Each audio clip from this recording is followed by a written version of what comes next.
കാരണം പാർട്ടിക്കുണ്ടായിരുന്നു എന്ന് തന്നെ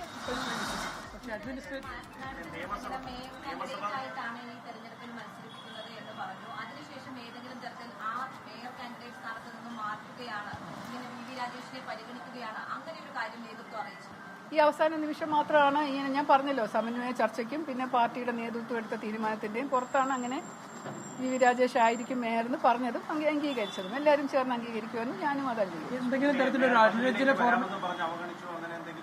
ഒന്നും ഇല്ലെന്നേ. അതൊക്കെ നിങ്ങൾ പറയുന്ന കഥകളല്ലേ. അങ്ങനെ അവഗണിക്കപ്പെട്ടതായിട്ടോ അങ്ങനെ എന്താണ് ചതിച്ചതായിട്ടോ ഒന്നും എനിക്ക് തോന്നുന്നില്ല. അതല്ല ഉണ്ടായത്. അങ്ങനെയാണ് 10 സ്ഥാനാർത്ഥികളോടൊപ്പം പ്രവർത്തിച്ച് അവരെ വിജയിപ്പിക്കുക എന്നുള്ളതായിരുന്നു എൻ്റെ ആദ്യത്തെ ചുമതല. അതാണ് പെട്ടെന്ന് മാറിയിട്ട് സ്ഥാനാർത്ഥികളെ നിർണ്ണയിക്കുന്ന ദിവസമാണ് എൻ്റെ പേര് വീണ്ടും 3ാമത്തെ പ്രാവശ്യം ഒന്നും കൂടെ പറയുമ്പോൾ ഈ കാര്യങ്ങളൊക്കെ പറഞ്ഞത്. ഈ പ്രതികരണമെല്ലാം ഞാനിപ്പോൾ പറയുന്നത് ഞാൻ ഹാപ്പിയാണ്, സംതൃപ്തിയാണ്. ഞാൻ കൗൺസിലറായിട്ട് ഒരു 5 വർഷത്തേക്ക് ജോലി ചെയ്യാൻ താല്പര്യപ്പെടുന്നു.